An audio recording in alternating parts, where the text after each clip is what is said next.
Why are you looking at me? This is where a trained and experienced eye can give you a lot of stress. Nope.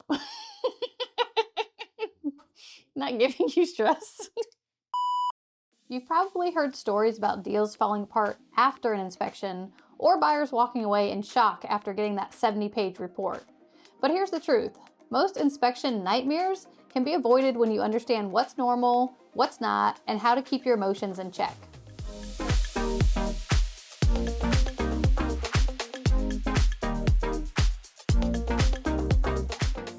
Hey everyone, I'm Becky Durant with Dream Team Realty Group here in the Triangle. And before we jump in, make sure you hit that subscribe button and turn on notifications so you don't miss our weekly videos about buying, selling, and living right here in North Carolina. If you're thinking about buying a home soon, especially a resale, stick around to the end. I'll share how to connect with our team for a personalized inspection game plan before you even start your search. All right, let's get into it, because today we're tackling one of the most nerve-wracking parts of the buying process, the home inspection. So today we're breaking it all down. What an inspection actually covers, the red flags you can spot before you even make an offer, why attending the inspection debrief is critical, smart questions to ask your inspector, and how to handle that report when it finally hits your inbox. Let's make sure you walk into your next home inspection feeling prepared, not panicked. All right, so let's start with what a home inspection actually covers. A general home inspection in North Carolina is meant to give you an overview of how the property's major systems are performing right now. Not a guarantee of perfection and not a prediction of the future. Your inspector will check the roof, foundation, HVAC, plumbing, and electrical systems. They'll also test doors and windows, peek into the attic and crawl space, run all of the faucets, check water pressure, and look for any visible signs of leaks or safety issues. Think of it as a snapshot or a wellness check for the house. The inspector is looking for anything that isn't functioning properly, anything that could become a problem down the road, or anything that poses a safety concern. Now, keep in mind they cannot see through walls or predict when an appliance might fail down the road, but they can give you a very good sense of how the home's major components are doing and what may need attention very soon. Okay, so we talked about what a home inspection covers. Let's talk about what it doesn't cover, because here's where a lot of confusion happens. It does not include septic systems, wells, pools or spas, fireplaces or chimneys, detached structures, or environmental concerns like radon, asbestos, or mold. It also doesn't include a look inside the sewer line. That's a sewer scope, which is an additional inspection that can be worth its weight in gold, especially in older homes. Here in the Triangle, we see a big mix, from 1920s cottages in Raleigh to newer construction in Apex or Holly Springs. That means the right combination of inspections depends on the age, materials, and location of the home. Now, a good agent will help you decide if you need to add a radon test, termite inspection, or sewer scope so that you're not blindsided later. Keep in mind the final decisions and cost of inspection falls on you as the buyer. Okay, let's talk about red flags before the inspection even takes place. This is where a trained eye can save you a lot of stress.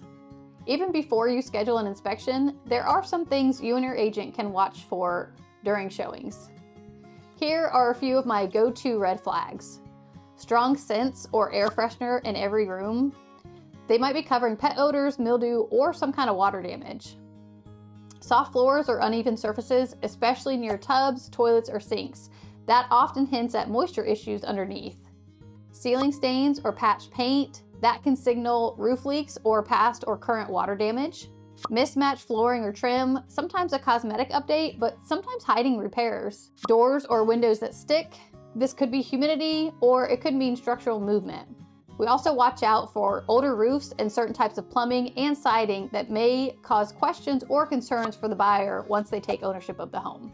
Now, when we catch these early, I can have an open conversation with my buyers before we even submit an offer. That way, if the inspector later confirms what we already suspected or know, it's not a deal breaker, it's just information we were ready for.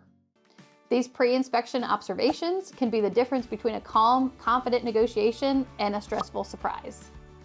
Okay, so here's why buyers and agents should always attend the inspection debrief.